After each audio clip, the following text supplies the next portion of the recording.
Bienvenue dans le monde d'Antoine BM, le podcast de ceux qui veulent créer un système au service de leur liberté. Je partage avec toi des idées pour vivre de ce qui te passionne, des conseils pour simplifier ton quotidien, être plus efficace et accomplir davantage avec moins, des opinions pour penser différemment, sortir du moule et vivre une vie de choix. Le podcast est dispo sur toutes les plateformes, alors pense à t'abonner, allons-y. Bonjour, bienvenue dans ce nouveau podcast, on est mercredi. Et aujourd'hui, je voudrais te parler d'argent et ça fait partie de mes sujets de prédilection parce que c'est comme un peu comme le travail, tu vois, dont j'ai parlé il y a pas longtemps. C'est un sujet tabou, c'est un sujet qui énerve beaucoup de gens, c'est un sujet qui a un impact émotionnel direct. Et moi, j'aime bien justement utiliser ces sujets-là parce que ça me permet de faire passer des idées. Parce que les gens t'écoutent davantage quand tu parles avec des émotions, quand tu parles avec quelque chose qui les touche. Et je sais que l'argent, c'est quelque chose qui touche absolument tout le monde, que ce soit les gens qui l'aiment, que ce soit les gens qui l'aiment pas, que ce soit les gens qui sont pour, que ce soit les gens qui sont contre. Alors moi, j'ai déjà donné mon avis là-dessus, je suis ni pour ni contre. Pour moi, l'argent, c'est un outil. Et c'est ça que je voudrais te montrer aujourd'hui, justement, parce que j'ai reçu une question d'Adrien et c'est pas le seul. Alors je vais te résumer un peu la question. Adrien me dit qu'il a déjà un job, qu'il gagne bien sa vie avec, que c'est confortable, mais qu'il voudrait aussi se lancer dans la création de contenu et que pour lui, il pense que c'est pas forcément judicieux d'essayer de gagner de l'argent avec son activité tout de suite et que d'abord, ce serait plus intéressant d'essayer de développer une communauté pour après peut-être se dire ça serait cool si je pouvais en vivre et peut-être se dire après comment je vais faire pour gagner de l'argent avec. Et c'est marrant parce que, alors Adrien, t'es loin d'être le seul, tu vois, il y a beaucoup de gens qui ont une difficulté à ce niveau-là, pas forcément à trouver des produits et à vendre ces produits, mais plus avec le fait de gagner de l'argent. Beaucoup de gens ont pas envie en fait, et c'est ok, enfin moi je suis pas là en train de dire ce qu'il faut faire ou ce qu'il faut pas faire. Mais il y a une chose qui est sûre, c'est que tu pourras jamais faire ce boulot à plein temps si t'as pas envie de gagner de l'argent. Tu pourras jamais faire ça tout le temps, tu pourras jamais en faire ton métier si t'as pas envie de gagner de l'argent. Parce que, pourquoi ? Parce qu'on a besoin, si tu veux, dans la vie, on a besoin de cocher la case survie. C'est-à-dire que si on veut faire ce qui nous amuse dans la vie, il faut cocher la case survie. Voilà, si tu veux, souvent tes parents, ils sont là pour te le rappeler, tu vois. Si t'es jeune et que tu veux, que tu veux faire du piano et tu veux vivre de ça, parce que ça te passionne, tes parents, ils vont te dire, d'abord, tu vas trouver un job histoire de cocher la case survie, et puis une fois que tu auras coché la case survie, tu pourras faire ce qui t'amuse.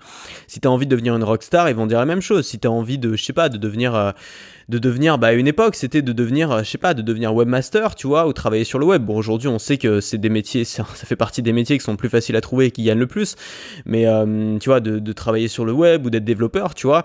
Mais, tu vois, il y a pas 15 ans, tes parents, ils t'auraient dit, d'abord, tu vas trouver un vrai métier et puis ensuite, si ça t'amuse, tu vas continuer à faire ton bidouillage sur ton clavier d'ordinateur. Mais d'abord, il faut cocher la case survie. Et c'est ça qui est un peu pénible, c'est qu'on peut jamais être à fond dans l'activité qui nous passionne, on peut jamais faire ça à plein temps, on peut jamais faire ça tous les jours, tant qu'on n'a pas coché cette case survie. Et cette case survie, ça consiste en quoi ? Ça consiste à gagner suffisamment d'argent pour vivre avec selon tes critères à toi, selon tes exigences à toi, donc pour vivre plus ou moins confortablement, pouvoir payer le loyer, pouvoir subvenir aux besoins de ta famille si tu en as une, etc.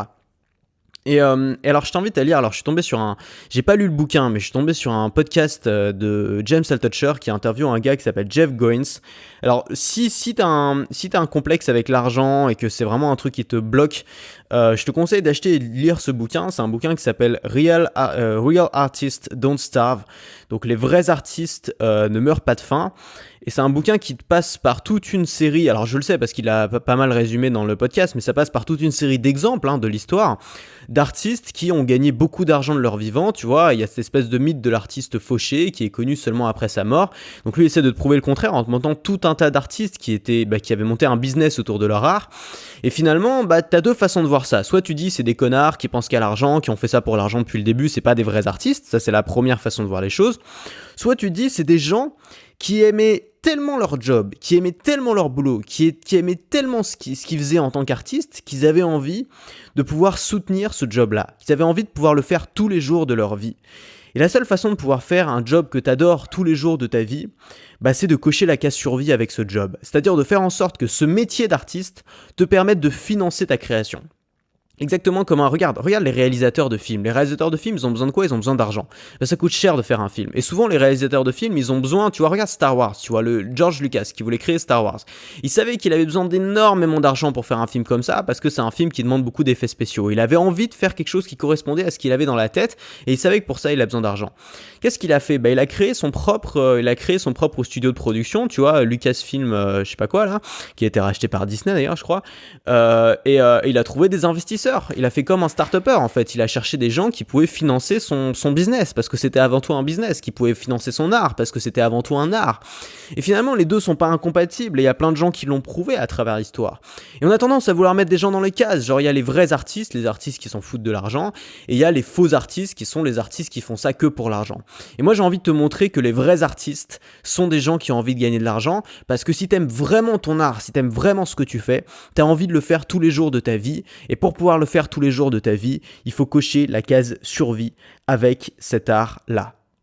Alors maintenant, on pourrait parler un peu de YouTube, parce que c'est marrant, tout ce qu'on voit dans le domaine de l'art, on le voit aussi sur YouTube. C'est-à-dire que il y a aussi les vrais YouTubeurs et les faux YouTubeurs. Tu vois, les vrais YouTubeurs, c'est ceux qui font ça par la noblesse du cœur et pour aider les gens sincèrement, sans aucune arrière-pensée. Et les faux YouTubeurs, c'est ceux qui font ça pour le fric. C'est un peu, on aime bien les mettre les gens dans des cases, et donc on va tout de suite critiquer un YouTuber qui commence à vendre quelque chose, qui fait un mauvais placement de produit, ou qui essaye de gagner un petit peu d'argent. Alors que finalement, c'est probablement la manière. Moi, je préfère largement les YouTubeurs qui vendent des produits ou qu'ils vendent de manière assumée, parce que tu sais ce qu'ils font là, tu sais quelles sont leurs intentions. Moi je préfère les services qui sont payants que les services qui sont gratuits, parce que comme on dit, quand c'est gratuit c'est toi le produit. Autrement dit, quand c'est gratuit tu connais pas les intentions de la personne qui le fait. Les gens ont toujours un intérêt derrière et tu sais pas quel est leur intérêt. Alors pour les youtubeurs, je dis pas qu'ils sont machiavéliques, je dis que souvent les youtubeurs qui vendent pas, leur intérêt c'est juste de faire ça pour la popularité. C'est que les gens c'est des gens, voilà, ils aiment faire des likes, ils aiment faire des vues, ils aiment être populaires. Et le problème, c'est que c'est bien d'aimer être populaire, ça veut dire, voilà, les gens vont t'apprécier, les gens vont te trouver cool, mais est-ce que tu vas pouvoir vraiment aider les gens si c'est ça ton objectif? Est-ce que tu vas pouvoir vraiment apporter de la valeur aux gens, apporter de la valeur dans la vie des gens, apporter de la valeur pratique, changer leur vie peut-être? Si ton seul but, c'est d'être apprécié, si ton seul but, c'est que les gens te trouvent cool, si ton seul but, c'est que les gens soient impressionnés par toi. Alors que si tu commences à te dire, moi mon but c'est d'apporter de la valeur aux gens, moi mon but c'est de les aider, moi mon but c'est peut-être de changer leur vie, là tu vas pouvoir faire autre chose, là t'as une autre motivation, et cette motivation là elle peut être financée par l'argent, parce que l'argent va t'aider justement à faire ça tous les jours, l'argent va t'aider à créer des formations. Regarde les formations, il y a combien de youtubeurs qui ont des choses passionnantes à raconter, qui ont des choses passionnantes à apprendre. Moi tu vois, il y a les youtubeurs que tu regardes juste pour te divertir, et c'est ok, et c'est très bien, tu vois, je suis pas du tout en train de critiquer ces youtubeurs là, moi aussi je regarde. Mais il y a aussi plein de youtubeurs qui ont des choses à t'apprendre. Et ces youtubeurs-là, moi je rêverais qu'ils sortent des formations, mais des vrais trucs, tu vois, pas juste une petite vidéo de 10 minutes où tu essaies d'expédier un sujet à mort alors que c'est un sujet qui est passionnant. Moi j'aimerais passer 1 heure ou 2 heures ou 3 heures au plus avec ces gens-là, où ils m'expliquent tous les fondamentaux de leur métier, où ils m'expliquent tous les tenants et les aboutissants de leur thématique. Moi j'aimerais faire ça, mais combien de youtubeurs prennent le temps de faire ça? Combien de youtubeurs font des vidéos 2 heures ou 3 heures pour t'apprendre ce qu'ils ont appris, pour t'apprendre des choses qui peuvent vraiment t'aider? Mais très peu, il y a des youtubeurs qui le font, mais très très peu. Pourquoi? Parce que ça marche pas sur YouTube. Parce que sur YouTube, ce qui marche, c'est les petites vidéos très courtes, très impactantes qui vont intéresser tout le monde. Moi, ce que je veux, c'est du contenu long, du contenu qui demande un petit peu de se prendre la tête parfois, et du contenu surtout qui va pas intéresser tout le monde. Justement, pour moi, le contenu qui a la valeur, c'est le contenu qui intéresse pas tout le monde. Et ça, les youtubeurs vont pas le faire.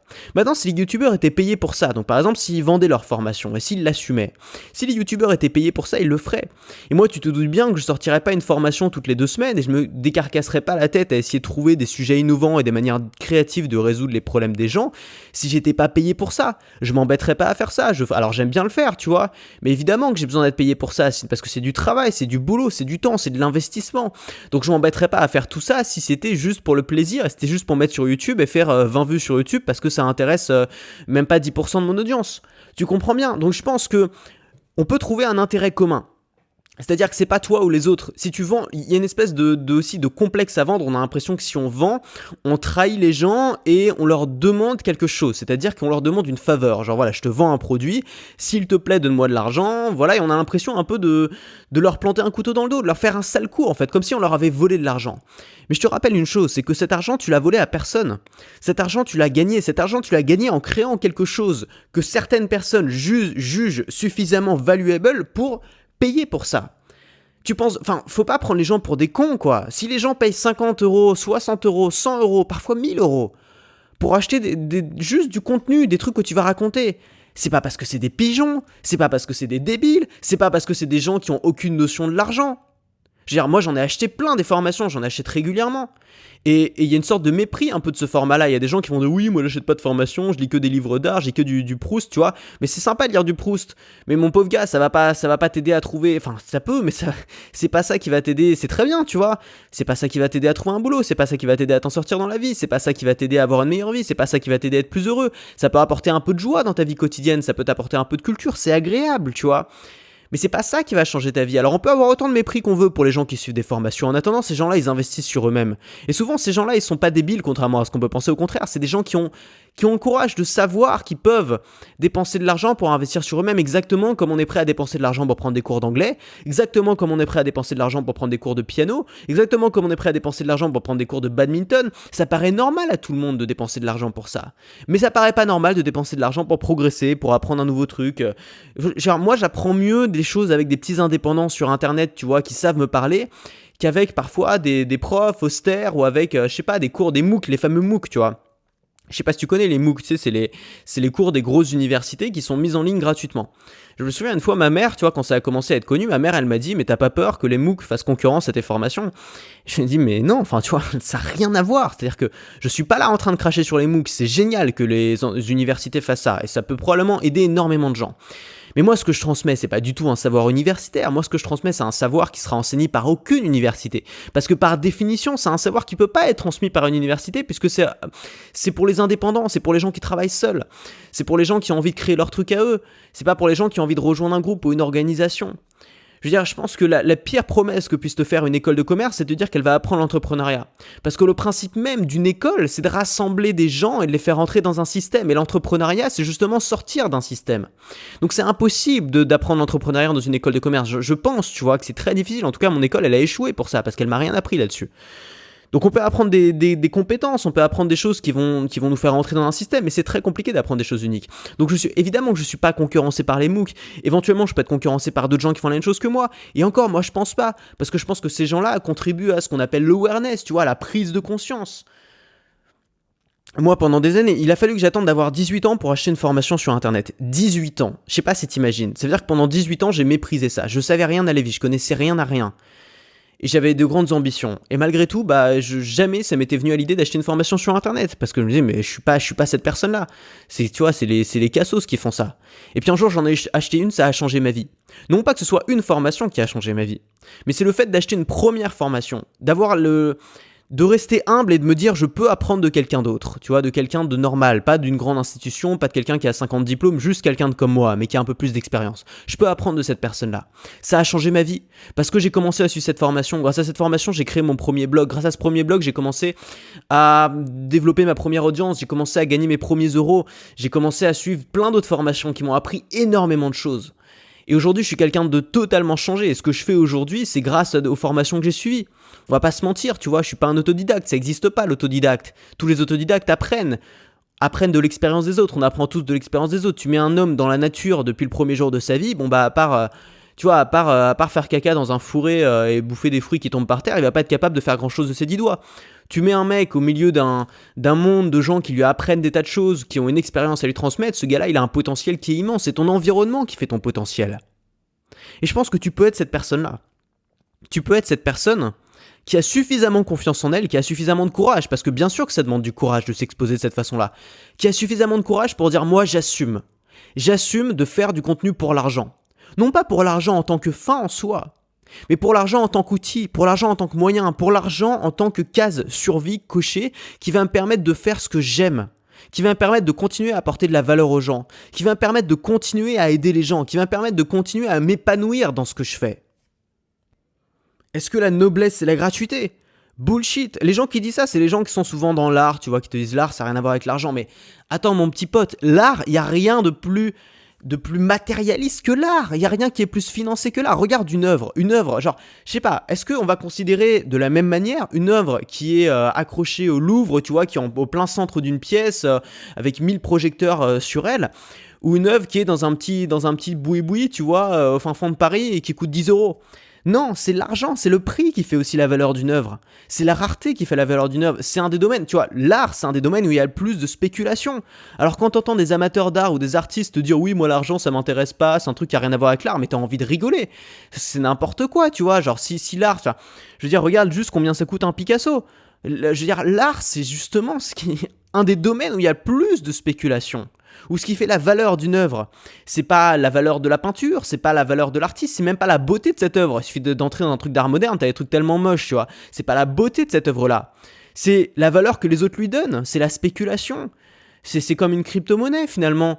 C'est-à-dire que la valeur d'une crypto-monnaie, c'est tant que les gens seront prêts à l'échanger, tant que les gens auront envie d'en avoir, la valeur va continuer à augmenter. Et si un jour tout le monde se dit en fait ça vaut plus rien, la valeur vaudra plus rien. C'est exactement la même chose pour une œuvre d'art. C'est un des instruments les plus spéculatifs du monde. Alors ces gens, ces artistes, ces amateurs d'art qui vont dire oui non, l'art ça n'a rien à voir avec l'argent, t'as envie de rigoler mon pote, ça. Mais c'est justement, l'art c'est que ça. Toi tu peux faire mieux que ça. C'est-à-dire toi tu peux faire du contenu, tu peux faire une forme d'art. Parce que la création de contenu, qu'on ça plaise ou non, que ce soit un art noble ou pas, on s'en fout, c'est une forme d'art. Donc t'as deux façons de le faire. Soit tu le fais en mode non, moi ça m'intéresse pas ni de l'argent, je suis là pour faire de l'art, pas là pour faire des sous, tu vois.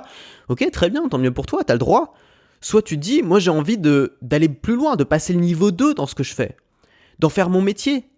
Pas juste de peindre une toile le week-end quand j'ai le temps, mais de le faire tous les jours, et de les vendre, et d'en faire d'autres, et trouver un système qui me permet non seulement d'avoir une belle vie, mais qui surtout, et en plus, me permet de faire ce que j'aime et de le faire puissance 1000, me permet de faire le Star Wars que j'ai envie de faire, avec tous les effets spéciaux, avec les machines géantes qui marchent dans la neige. C'est ça que j'ai envie de faire. Et si j'ai envie de faire ça, mais je vais avoir besoin de cet outil-là, qu'on peut détester, qu'on peut haïr, mais qui est quand même bien pratique, qui s'appelle l'argent. Alors moi, voilà, j'ai fait passer mon message. C'est-à-dire que maintenant, tu fais ce que tu veux, tu vois, je te dis pas que c'est bien ou mal, il y a aucun jugement dans ce que je raconte. Justement, j'essaie de casser ce jugement-là. L'argent n'a pas d'odeur. L'argent, c'est pas bien ou mal. Évidemment, enfin, je veux dire, la question à se poser, c'est pas est-ce que c'est bien ou mal de gagner de l'argent, c'est à quel prix est-ce que je vais gagner de l'argent. Évidemment, si t'es prêt à faire n'importe quoi, à escroquer les gens, à vendre de la merde et à partir dans la nature pour gagner de l'argent, bah là c'est peut-être pas top, c'est peut-être pas ça qui va te rendre heureux et c'est peut-être pas ça que t'as envie de faire dans la vie. Mais si tu gagnes de l'argent en faisant quelque chose que t'aimes, en faisant quelque chose auquel tu crois profondément, en faisant quelque chose auquel tu penses que ça peut véritablement aider les gens, en faisant quelque chose où il y a des gens qui t'envoient des mails tous les jours pour te dire merci, est-ce que c'est pas une façon noble de gagner de l'argent? Est-ce que c'est pas une façon positive de gagner de l'argent? Je pense qu'on peut se poser la question, je pense que c'est une question qui mérite d'être posée. Donc voilà, moi je pose ça sur la table, tu le prends ou tu le prends pas, tu fais comme tu veux, je suis pas en train de te dire qu'il faut le faire, je suis pas en train de te dire qu'il faut pas le faire. Moi je m'en fous, moi j'ai un système qui marche bien, c'est bon, tu vois, j'ai plus, tu vois, j'ai rien à prouver à moi-même, j'ai rien à prouver aux autres, tu vois, je veux dire, tu sais que je vends des produits, si ça t'intéresse pas, tu t'en vas, j'en ai rien à faire, tu vois. Simplement, moi je veux juste aider les gens qui sont intéressés par ça, parce que je vois tellement de gens qui ont envie de se lancer, qui ont envie, ça crève les yeux, qui ont envie de vivre de ce qu'ils font, qui en peuvent plus de leur boulot, qui en peuvent plus de leur patron, qui en peuvent plus de leur vie, qui ont juste envie de designer la vie qu'ils ont envie d'avoir, qui ont juste envie de créer le système dans lequel ils vont évoluer. Mais ces gens-là, ils ont une barrière, c'est qu'ils se disent, mais qui je suis pour gagner de l'argent? Est-ce que je suis légitime pour ça? Est-ce que j'ai eu suffisamment de diplômes pour ça? Est-ce que les gens m'ont dit, c'est bon, t'as le droit? Faut arrêter d'attendre que les gens nous autorisent à faire les trucs. Ok, il y a un climat de merde. Ok, le mec qui va se mettre à vendre un truc sur YouTube du jour au lendemain, il va se faire taper dessus. C'est pour ça qu'il faut le faire dès le premier jour. C'est pour ça que ma réponse à la question d'Adrien, c'est si un jour t'as l'intention de vendre quelque chose sur ta chaîne, commence maintenant. Parce que ça va être beaucoup plus difficile de le faire plus tard. Parce que les gens, ils vont pas comprendre. T'as fait que du contenu gratuit depuis 3 ans, ou depuis 5 ans, et là d'un coup tu te mets à leur vendre un truc. Mais c'est quoi ce délire ? Alors que moi j'en ai rien à foutre, moi je le fais depuis le premier jour, moi je vends des produits non, pas depuis le premier jour, j'ai commencé au bout de 6 mois, ça faisait 6 mois que j'avais un blog, j'ai commencé à vendre un produit. Bon bah au bout d'un moment, maintenant j'en vends toutes les 2 semaines, les gens qui n'ont pas envie d'avoir des offres qui passent sur mon contenu, bon bah ils sont des abonnés depuis longtemps, et puis c'est pas grave, et puis on est entre nous. Mais tu vois, tu peux pas en même temps te dire moi je suis anti-argent, ça m'intéresse pas et tout, et puis du jour au lendemain de mettre à vendre une formation, c'est incompatible, il faut assumer pour ça. Et je t'assure, ça va aller beaucoup mieux, tu vas te sentir beaucoup mieux. Tu vas te sentir beaucoup mieux quand tu vas te lâcher un peu le truc là, que tu vas dire bon bah c'est bon, j'ai le droit quoi, je suis quelqu'un comme les autres. Un boulanger, tu vois, est-ce qu'un boulanger il se pose toutes ces questions? Est-ce qu'un boulanger il se dit ouais peut-être je devrais faire plein de pain, attendre qu'il y ait beaucoup de gens qui viennent dans ma boulangerie et peut-être un jour leur demander bonjour, est-ce que vous voudriez bien me donner un petit peu d'argent en échange de mon pain? Non, le boulanger, il sort du pain, il le vend dès le premier jour, il se pose même pas la question et tout le monde trouve ça normal d'en acheter. Alors ok, c'est moins fréquent avec le contenu sur internet, mais ça peut le devenir. C'est pas parce que c'est moins fréquent qu'il faut pas le faire. Donc voilà, c'est aussi absurde de se dire est-ce que c'est bien ou mal de vendre du contenu que se dire est-ce que c'est bien ou mal de vendre du pain quand on est boulanger. C'est tout aussi idiot, c'est tout aussi absurde. Voilà, putain, merde, désolé, mais je peux pas m'en empêcher là. Je peux pas m'en empêcher. Donc, à propos de vente, j'ai un produit à te vendre aujourd'hui, tu le sais, je t'en ai déjà parlé hier, mais c'est une offre aujourd'hui, c'est un Maker Club. Maker Club, 9 plans d'action pour gagner ta liberté. Normalement, le Maker Club, il est à 499, je crois. C'est 9 plans d'action, c'est plus de 6 heures de formation vidéo. Aujourd'hui, il revient à 11 € par plan d'action. 11 € par plan d'action. C'est jusqu'à samedi, je crois que tu as 9 plans d'action. Premier plan d'action, gagner sa vie en 90 jours sans rien vendre. Si tu as un problème avec la vente, il y a une solution qui est beaucoup plus simple que moi je ferais si je devais recommencer en partant de zéro. Plan d'action numéro 2, faire de la vidéo sans montrer son visage. Pour tous les gens qui sont timides ou qui ont envie de faire quelque chose qui reste anonyme. Plan d'action numéro 3, le kit du voyageur minimaliste. Pour quand tu vas commencer à voyager, faire ce que tu kiffes, pouvoir le faire sans avoir à trimballer, sans avoir à être comme un mulet avec ton sac de 12 kilos. Plan d'action numéro 4, gagner sa vie avec un groupe Facebook. C'est aussi une possibilité, j'ai interviewé un gars qui le fait, on va t'expliquer comment il le fait précisément. Plan d'action numéro 5, comment j'ai automatisé 6 000 € par mois avec un abonnement. Donc je vais t'expliquer justement la stratégie que j'ai utilisée pour vendre le Maker Club, qui était un système d'abonnement qui peut te permettre d'avoir des revenus réguliers, ce qui t'apporte une vraie sécurité, une vraie tranquillité. Plan d'action numéro 6, 7 hacks pour gagner 1000 abonnés en une semaine. C'est une liste de méthodes secrètes pour gagner 1000 abonnés qualifiés très rapidement. Je vais aller chercher dans les fins fonds de ce qui se faisait plus ou de ce qui se faisait pas encore pour chercher des méthodes si tu as besoin d'une audience rapide. Plan d'action numéro 7, comment parler comme Steve Jobs, comment arriver à bien s'exprimer, à faire rêver, à rendre son audience accro. Plan d'action numéro 8, ta formation prête à vendre avant ce soir. Comment créer une formation en une journée? Si tu as un blocage avec ça, c'est ce qu'il te faut. Plan d'action numéro 9, comment vendre en 15 minutes, comment faire un plan de vente qui fonctionne. C'est le plan de vente que j'utilise depuis maintenant 2 ans, qui fonctionne très bien, qui m'a permis de vendre des dizaines de formations. Et puis en bonus, toutes les versions audio à télécharger, à écouter n'importe où, ça t'intéresse. C'est un des moyens les moins chers de se former avec mes formations, puisque ça revient à 11 € par plan d'action. 11 € par plan d'action. Tu as le lien qui est en description. C'est disponible jusqu'à samedi. Et puis voilà, que dire de plus? Est-ce que j'ai honte de vendre mon produit? Non, parce que j'y crois, parce que je pense que mon produit peut réellement aider les gens. Et parce que, mieux que ça, j'oblige personne à l'acheter. C'est-à-dire qu'il y a déjà du contenu dans ce podcast. Peut-être que le contenu de ce podcast va te suffire et que tu n'auras besoin de rien d'autre. Et c'est très bien, et c'est ok, et on repartira bons amis. T'as pas besoin de convertir tout le monde. Et je pense aussi que c'est une erreur que font beaucoup de créateurs de contenu, c'est qu'ils veulent soit tout, soit rien. Ils veulent avoir tout le monde, ils veulent que tout le monde les aime, ils veulent que tout le monde les soutienne. Mais tu peux pas avoir tout le monde qui te soutient, tout le monde qui est engagé au même niveau. Tu peux avoir juste un petit groupe de personnes qui sont à fond, qui sont engagées, qui te soutiennent, des gens sur lesquels tu peux avoir de l'impact, des gens que tu peux aider profondément.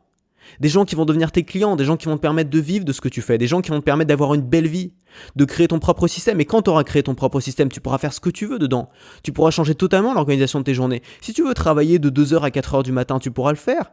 Si tu veux faire la grasse mat jusqu'à midi, en ce moment, ce que je fais, en ce moment, je me lève à midi tous les matins et je travaille la nuit, tu vois. Mais tu as le droit de le faire, tu n'as même pas à demander l'autorisation à personne, tu vois. C'est ça pour moi une vie de choix. Ça veut pas dire que tout va être facile, ça veut pas dire que ça va être tout cru dans la bouche, il va falloir travailler pour ça. Puis une fois que tu l'auras, tu vas te rendre compte qu'il y aura plein de nouveaux problèmes. Mais au moins ce sera des problèmes sur lesquels tu auras du contrôle. Pas des problèmes de mon patron c'est un connard ou mes collègues je peux plus les blairer. Des problèmes sur lesquels tu auras de contrôle, des problèmes sur lesquels tu pourras agir. Et le jour où on peut agir sur tous ces problèmes, agir, avoir du contrôle dessus, la vie, c'est plus des contraintes, ça devient un jeu. Et tout ce qui était jusque-là des problèmes, des contraintes, des désespoirs, ça devient un jeu. Parce que ça devient juste des problèmes à résoudre, c'est des mots croisés, c'est des sudoku. Voilà, c'est tout. Allez, à toutes. Si ça t'intéresse, t'as le Maker Club qui est en description avec le lien. Et nous, on se retrouve très vite pour le prochain. Si cet épisode t'a plu, pense à laisser un avis sur Apple Podcast. Ça te prend 1 minute, tu n'auras à le faire qu'une seule fois et ça m'aide énormément à me faire connaître. Si tu veux continuer à te poser des questions avec moi, bien sûr, abonne-toi.